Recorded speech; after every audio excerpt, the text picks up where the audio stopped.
Today on the Riff, Jen and John talk about connection to the mission. The stronger the connection, the stronger the experience, and the clear view we get of Jesus.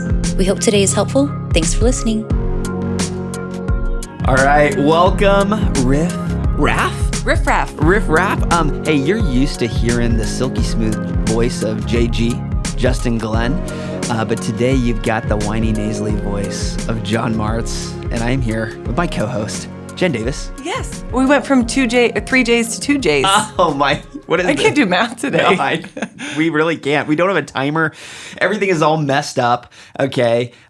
We didn't do our normal mic check, which usually our mic check is so good. Yeah, what is it? It's so good because Justin always comes in and he says, hey, can you say hello, John? And then I, very cheekily, I say, hello, John.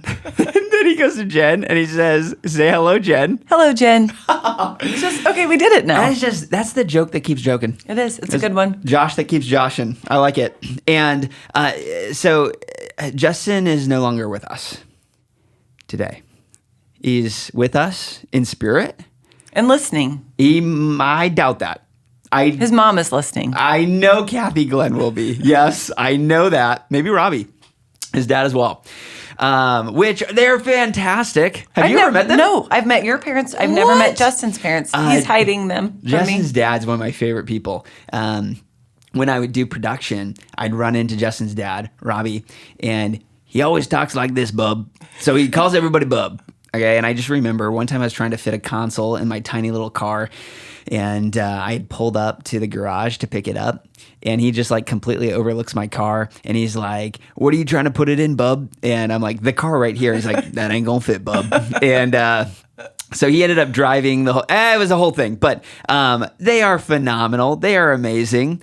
And so Justin, not with us today, potentially back next week. Potentially back next week, potentially 2 weeks. It's just you and me. We'll see how this goes. Yeah, it's going to go great. We can call it audible. It's going to go great. No, it's going to go great. It's going to be great. It's going to be, it's all going to be okay. And he calls himself an executive producer. But like, I'm pretty sure all we had to do is hit a button. And really, Nick hit the button for us. Yeah. We didn't even have to hit the button. I think that we're co-executive producers today. I think we are too. I like that. Should we start with our normal update? Yes. What's going on? What's the update today? Let's give an update on our lead pastor search. So it is kind of a time warp, right? We are always kind of making updates when we record this that will air a week after. That is true. So this week, we've got a couple of candidates that are interviewing with staff and some volunteers this week. So board met with the candidates last week. This week, they have just met with the staff. I think the board has a meeting middle of this coming week, and then we'll have some next steps from that. So next steps could be some additional questions. Next steps could be some additional reference checks. Next steps could be the board says, hey, we're ready to have some speakers come in. So right now, we are in the process of still just walking through the process day by day. So excited to see what the staff thinks, excited to get their opinions. We've got a great team, so really looking forward to it. I love that. That is like giving an update without giving an update. Yeah. That was great. Thanks. I was practicing my politics just in case. You said so much by saying so little. I said very little. Like that's what I do every weekend. So I totally get that. I was like, wow, that was 30 minutes. Well, hopefully it just didn't feel like 30 minutes. Hopefully it felt like it went by in a blink. That's exactly it. Mm-hmm. Yeah. And you remember and retain everything, I'm sure. Oh, right? 100. Yeah. Well, I've got the notes. I email them to myself. Oh, yeah. And you check those emails often. Always. I have a folder that says North Point that I move them to my North Point folder. That is great. So if I ever need to find something. I should be doing that. Well, you're the one speaking, so I feel like you likely have the notes somewhere. But this is how my brain works, is I like am fully engulfed in something for like 5 days, and I everything I can learn about it, and then I give it and I release it, and now I'm like I remember the topic, but you would have to get me going on. Oh yeah, yes, and then but like for some reason I have a problem with moving things from my short-term memory to my long-term memory. Is there? I don't know if there's a scientific thing there, but I think it's reps, right? I think the more times you repeat it, the more times you do it, the more times you teach it. Because I don't think that you have that actual, because I've heard you say the same thing multiple times. You can quote scripture, you can jump into a teaching lesson. So maybe it is when you're doing the deep dive into each book of the Bible, that's likely somewhere that will come back up sometime when you need it. Mind Palace. Wait, have you ever? Oh no, we're gonna. I don't know what that means. Oh yeah, have you ever seen Sherlock Holmes? Mm-mm. Wow. Okay.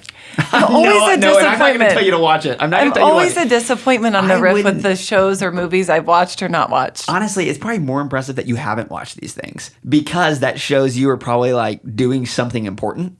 I don't know about important, just not watching shows or movies. I think I'm a reader. I play games outside. Oh, so true. Okay. Well, I don't do those things. Well, I do read. I don't know if I play games outside, but I feel like with your kids, you probably do. I do. Yes, that's true. Beckham just learned how to ride a bike. That's amazing. Thing. And we are going to get to some actual content, but I feel like this is this the riff? This is part of it. This is your first time without notes. This is so interesting right now. I feel free yet scared all at the same time. You're not sure how we're going to tie it in. No idea how this thing is going to come back. But Beckham, just the other day, and this is how he does things. He just like learns something in like snap of a finger. Mm-hmm. Okay. And so he all of a sudden one day just came home. He's like, yeah, I know how to tie my shoes. And I'm like, you don't even have shoes that tie. So I don't know how that would happen. And so, I don't know how that would happen either. And then we're like, okay. So we ended up buying him some cleats because he's playing football and he knows how to tie them. I'm like, I don't know I didn't teach you. I don't know who, maybe that was a school lesson. Same thing for riding a bike. So he's had training wheels on his bike for, I mean, he really only rode last summer. And we haven't taken it off because, it's kind of a lot of work to take it off, put it back on, take it off, put it back on. So we're like, let's make sure when we take it off, he's ready to go. And Mel was like, I think we should just take off the training wheels and see what happens. I'm like, all right. So I take them off and literally we just let go of the bike and he goes. He's like, yeah, I know how to ride now. Absolutely blown. That's I'm blown awesome. Away. Yeah. No, and we didn't even, there was no teaching involved. He just made the decision. That's exactly it. He just decided. He was like, I know how to do this. Yeah. I don't know why that's a thing. I don't know how that's a thing. That's cool. I wish I had that thing. I could just decide. I know how to do this now. Like pickleball. I wish I knew how to play pickleball. You'll get there. I should. Yeah. I should try to play it probably before I'm frustrated that I don't know how to play. That's true. You do need to. It's a great sport. Yeah. Great sport. Okay. Well, enough riffing. Okay. Enough riff-raffing. Okay. All right. The riff-raff need to hear a lesson. A lesson. Okay. Is that what it is? A lesson. I'm not sure. That's exactly what it is. Okay. And this is something that you talk about all the time, right? Okay. And people like pay money to come hear you talk about this. It's weird. Which is amazing that you're then bringing this to the riff. For free. For free. Yeah. I love it. And so you walked through something with our staff. We had a staff meeting a couple Mondays ago, and you walk through something called, is it a value wheel? Yeah, so it can be a value story or a value cycle. It's a business principle, right? And so a lot of what I do with North Point is I translate business principles that I've learned over the course of my career into how can it help the mission North Point. And so a story, when we're talking about coaching, we look at stories as a cycle or a pattern. And so the value story is how do you connect the dots from introducing a product, a widget, to selling the widget, to people using the widget, to having other people buy the widget. So easiest example I used the other day, it's not really for you probably. You got me lost in widgets right there, but it's a circle. I know that. It's a circle. Okay. So if you're not watching... You're envisioning this in your mind palace right now of a circle. And at 12 o'clock on the circle, it would be learn about. Okay. That would be the words at 12 o'clock. You learn about something. Okay. And let's use a product first and we can translate into North Point. So let's say face cream. I learn about face cream. Right? This is your topic. You're so happy right now about that then. Justin's happy he's not here. Yes. So you learn about it and then you decide to buy it. Okay. So buy it would be at 3 o'clock. At 6 o'clock, you would use it and see results. And at 9 o'clock on the circle or on the clock, you would start to tell other people about it. right? So the idea of a value story or a value cycle is from how fast someone learns about it. So the 12 o'clock to the 6 o'clock. If you could draw a line from they learn about it to they have results from it, what happens is the faster that happens, the more successful the product. Because if it happens quickly, you learn about it, you use it, you have results, you're going to tell others about it, they're going to buy it, they're going to have results. But what we find in the business world is from the learn about to I buy it, to I use it and have results, to I tell others, there are lots of different things that can happen, right? I could learn about it and never buy it, right? I could learn about, buy it, use it, not have results. Like there are all these things that could take you off of the pattern. And what we look at on the business side of things is I want to have a winning pattern. My goal is to build a product or solve a problem, right? If you have a business, if you're a business owner, you work in a business, typically we'll say, well, what problem does your business solve? And from that problem, if we can solve the problem for the consumer, the faster we can get from problem to solution, the more successful our business will be. Make sense? Absolutely. And immediately I'm thinking about North Point, right? So, and it could be, we could use the mission, but honestly, it's going to be Jesus, of how fast someone hears about Jesus. And then, trying Jesus might be attending a church. It might be an invitation to someone's life that is showing someone Jesus. It might be a Bible study. It might be deep diving into scripture. It might be using ChatGPT to understand who is Jesus and what does he do and all that. To then experiencing some sort of life change from that. That's exactly right. So if I replace the words, learn about, right, at the 12 o'clock, so you're going to, that's still the same. 3 o'clock might be attend, right? That could be attend North Point. The 6 o'clock might be a next step. And then the 9 o'clock is still tell others. And I know we've had discussion and we'll get to kind of the tell others and what that can look like without feeling a little bit funny or weird. But what we know is from the learn about North Point to the next step, that connection, that's the value connection. That's the story. And the stronger the story is from the time they learn about North Point to they actually take a next step, whatever that next step is, then what we know is the stronger the correlation is to the mission. And so our goal at North Point is anywhere in this pattern. So from 12 o'clock to 3 o'clock to 6 o'clock to 9 o'clock, back to 12 o'clock, because this is ongoing. What we're looking at is how can we provide as safe a place as we possibly can with as few distractions as we possibly can so that we don't water down the mission, that we don't water down the view of Jesus. That's fantastic. And when someone sees that, so okay, you walk me through this one more time. So this would be, hey, I learn about Jesus, I hear about Jesus, or something like that, or hear about North Point. Either way, it could be learn about Jesus, learn about North Point. There's a curiosity that's sparked. Amazing. Okay. And then they attend. Okay.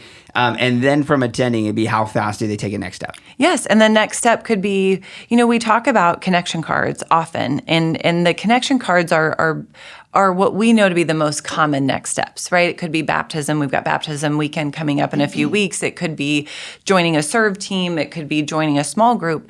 And yet somebody's next step may simply be, I'm going to come back next week. Somebody's next step may be, gosh, when I head into a hard conversation this week or an uncomfortable spot, I took communion last week, and I'm going to reflect on that. And I'm going to reflect on that in my week coming up, right? I'm going to actually take that into the week with me. So when we say next steps, you've said it often on here, there's not a predetermined menu of you do this and then you do this and then, right? It's not appetizers, entree, dessert. It can look any which way someone wants it to look. I always go out of order of that, so well, I agree. Who doesn't have dessert first? Come on, in case you choke on the dessert, at least go out eating what you wanted. Yeah, go out happy. Makes sense. Don't want to start with salad. Well, I love that this isn't called a sales wheel. No. Right? Like, this is called a value wheel. Like, if you don't actually have anything of value, this wheel might not be too helpful. And the overall goal is to get someone to receive the value, not even not even the product, not even the message, not the marketing, not the sales of it. It's like we actually want you to experience the value. And if you heard about a product, you tried a product, and then you heard about a product, bought the product, tried the product, and it didn't have value, well, then the wheel stops right there.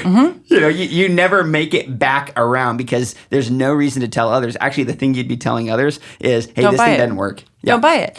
And I think for us, what we look at on a business perspective or a North Point perspective is that value wheel or value cycle or value story. It gives us feedback. Yeah. So what we know is if we find that a lot of people are learning about North Point and they choose to not attend, well, what got in the way? What can we learn from it? Or we have people that attend that don't come back, or they attend but don't take a next step, then what that gives us as staff, as a leadership team, it gives us feedback and it says, what are we doing that's getting in the way of the mission? Because that's on us. That's not on the person walking through the doors. And so I think when we look at this or when someone utilizes this in life, it is this ability to say, it's real-time feedback. I want to watch how many people learn about North Point that come. How many learn about it that don't come? There's a normal number in there for them to learn about and not come. But there's also a differential that would be too great for people to attend, to walk in our doors, and then never come back. Yeah. And if that differential is great, we've missed it somewhere. And that's feedback for us. That's coaching for us. Absolutely, which are just great questions to ask. And if you never ask those questions, you're not ignoring the problem. Like it actually continues on. Just because you don't look at the bill you receive in the mail doesn't mean you still don't owe on it. That's exactly right. That's exactly right. And so I think when you look at this idea of, getting people into next steps, the next steps isn't something for us. It is so that we know that the strength of the mission is there, that the strength of the correlation between someone coming to North Point and then being on a journey to find or follow Jesus, the stronger that correlation is, what we know is, hey, we're doing something right. Or we know, hey, we're getting in the way of the mission. Yes.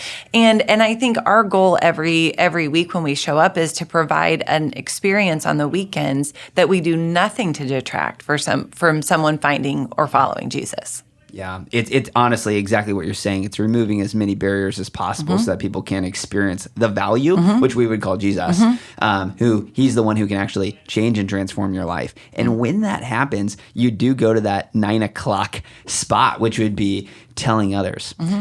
So walk me through that. What would that look like? Well, I think there are healthy and unhealthy ways, right, for that to look like. I think when you get to the telling others, I think there are people that likely come to North Point that have yet to invite somebody, and that's okay. That's okay. That's okay. However, what we want to do is to equip people for knowing what an invitation looks like. And an invitation doesn't have to be to a weekend service. An invitation can simply be to life. You walked through it in the kickball part 1 and part 2. Invest, invite. Invite. And the invitation isn't, I have this calling that I need to bring you in and I need to get you converted and I need to get you baptized as soon as I possibly can. The invite is, I want to invite you to do life with me. I want you to see how I show up in certain circumstances. I want to invest in your life. I want to invest in your family. And somewhere along the way, there's going to be an opportunity for me to invite you to come to North Point with me when that is, it doesn't have to be weird. Yeah. Again, because it's not a sales marketing pitch. Right. It is, hey, I found value from something. I experienced life from something. And because I experienced life from this, maybe you could experience life from this too. And growing up, that's not necessarily how I was taught on how to share your story, which is what I would call it. A lot of people would call it evangelism, that at that part, when Jesus changed your life, you've got 2 different options. One, you can be, I call these sneezers. Okay, these are people, have you heard this? No. Okay, sneezers are like you experience something great, and you want everyone else to experience that great thing too. Because you just walk around sneezing all over people. You got to try this. You got to try this. You got to try this. It's like the first time people try CrossFit. I love CrossFit. I love our CrossFit gyms in the area. There's no knock on it, but it is. The first rule of CrossFit is we talk about CrossFit. Yes. Yeah. No, I just want to make sure you know I do it. I've never known someone who does CrossFit, and I didn't know. Agreed. Yeah. You know. That's sneezers. Got it. I feel the same thing about people running a marathon.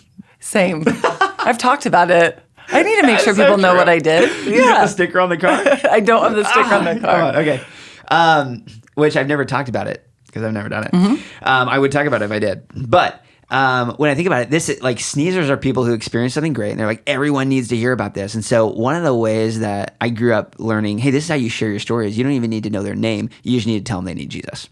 Right? And people, a lot of times, here's what you find. People aren't actually asking a question, but you're shoving an answer down their throat. Yes. It's not super helpful, but that's what you should do because Jesus transformed your life, and you need to be so passionate and bold about sharing your faith that you don't even need to know what's going on in their life or any of the problems that they have. So we're just going to skip past it doesn't even matter. We don't they even know. need Jesus. Okay. And Jesus is the answer. Okay. And they were like, what was the question? I just asked for fries. So that was one of them. That's one way. Then there's the opposite way, which this is another way I learned, is that you just need to live such an attractive lifestyle that people will come up to you and say, what in the world is different about you?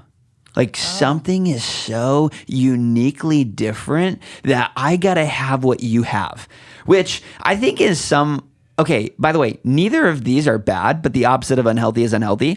You swing the pendulum super far one way or the other, it can be unhealthy. Agreed.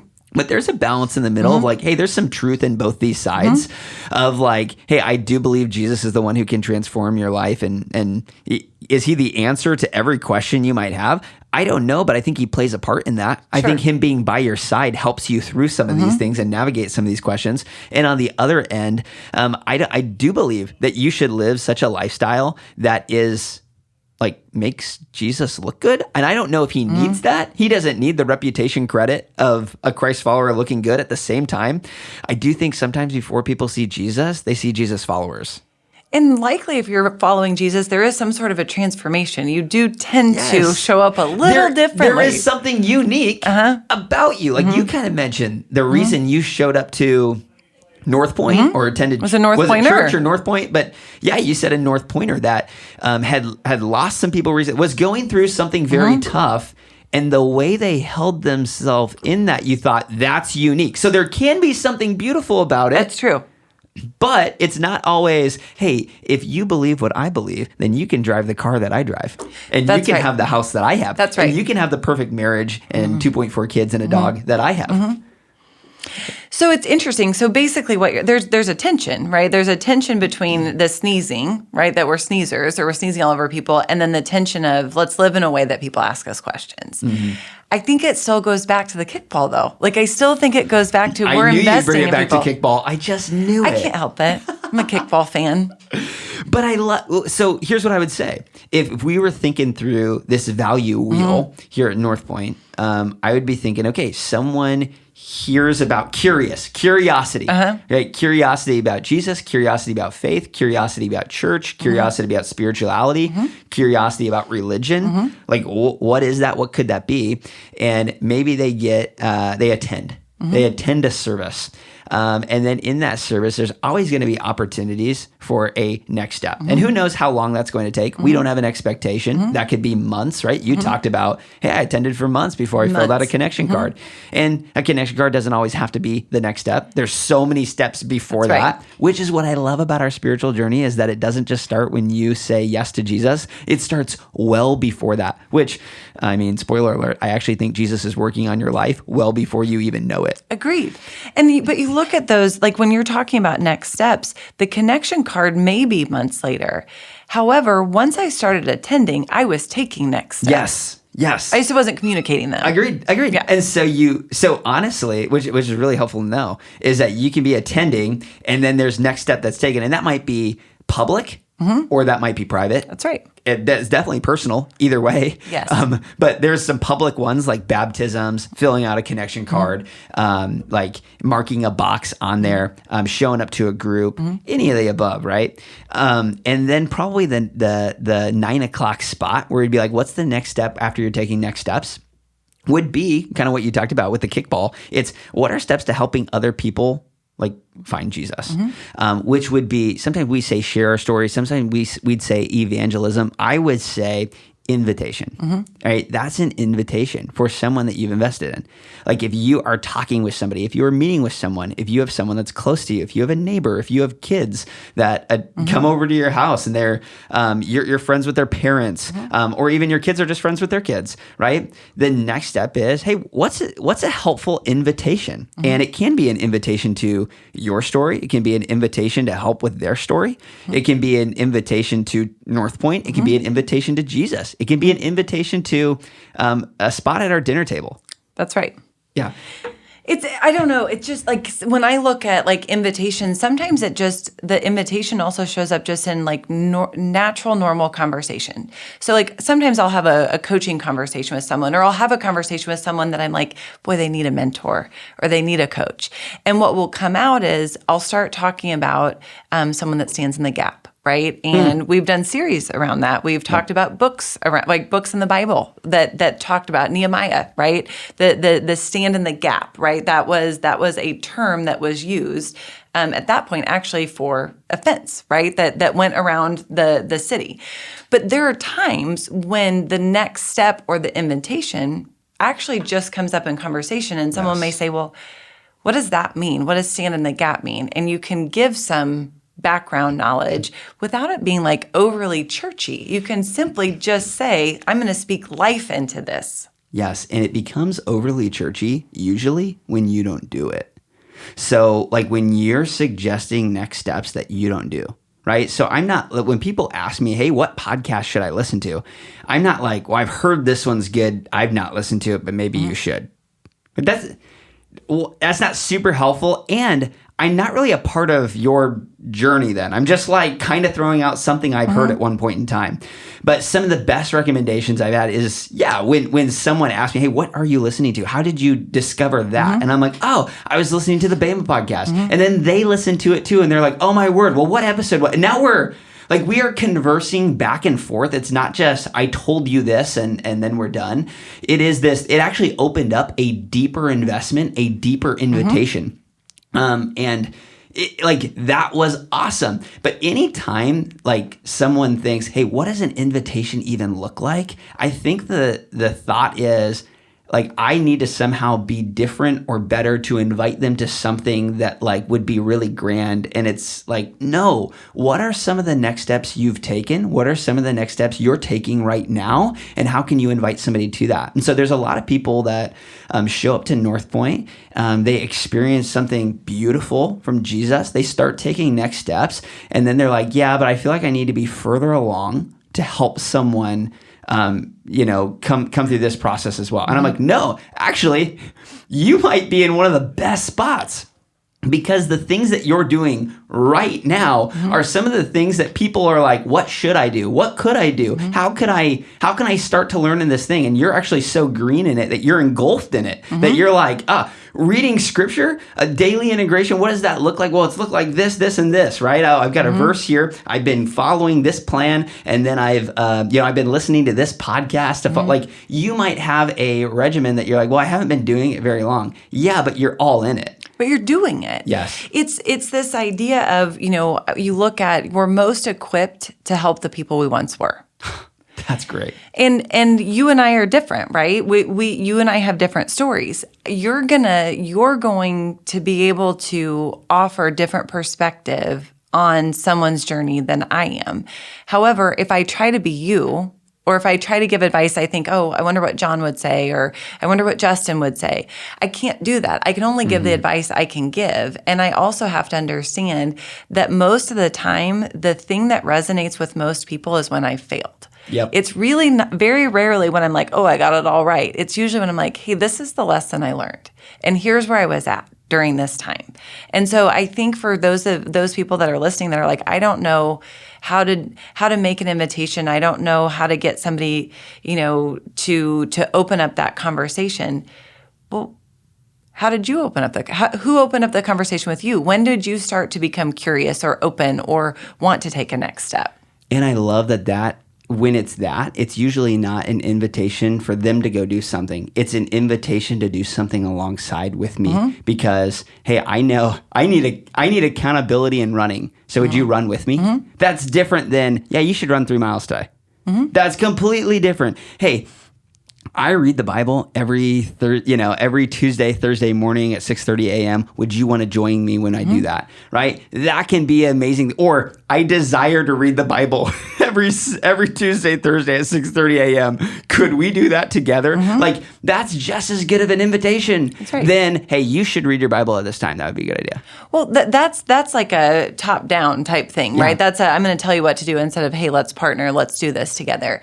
You said something earlier. You said, when someone is green at something, it's all they can think about. There's this thing in our brains that's called a reticular activating system, a RAS. So if you've ever bought a car, right? As soon as you buy a car, don't you just see it everywhere? Yes, You're like, yes. I never saw this before. Same color and model. And I'm so like, frustrating. Yeah. But it's because your reticular activating system or your RAS is tuned into it. So you're like, everywhere I look, I see this type of car. When you and Mel, when Mel was pregnant with your kids, right? Everywhere she went, she probably saw other pregnant women, right? You're thinking about this, right? So you're like, everyone in my friend group seems to be starting a family right now. And it's this RAS, and it's because it's in proximity to you. So actually, you're right. Someone that is green, someone that is new to faith, that is just walking through a baptism or just walking through how to, daily integration of Scripture. Because it's new to them, it's exciting to them. Because it's exciting to them, it's on their RAS. And when it's on their RAS, they are the actual perfect person to extend an invitation for someone to do life with them. And it's not just new, exciting, it's valuable.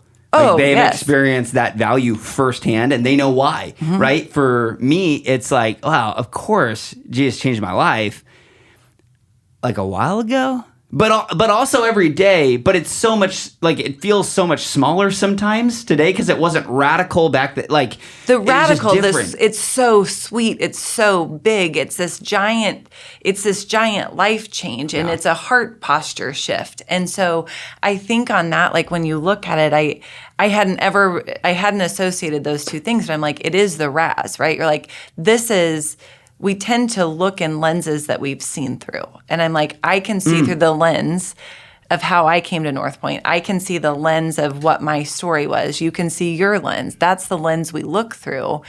And so we are best equipped to help those that are looking through the same lens. And that's why I feel like I speak the same language as D1 athletes. Because I was in marching band in college. Really? And, collegiate athlete. I guess I shouldn't say D1. But what instrument did you play? If you had to guess. Clarinet? Oh, what? That's so messed up. I can't believe you'd say that. Is it the whiny nasally voice? No. It was trombone. Oh, okay. Yeah, it was really cool. So, But thanks for that, Raz. Welcome. Riff Raff, that's what we got for you today. I hope that can apply to you. I hope that can apply to your faith and understanding. Like, hey, what does it look like to experience something, to learn about it, to attend, to be a part of that, to find the value in that, and then say, hey, what does it look like to invite others to that? Like, I know that can seem complicated. I know that can seem hard, but how do we make that simple in such a way where we just have these amazing invitations of doing life together with people and experiencing life together with people? And I think that can be an amazing impact when we do that well. We did it. Yes. Well, we will see you next week, but not Justin. Not Justin. Thanks for listening to this episode of The Riff. We'll have a brand new episode every week, wherever you find podcasts.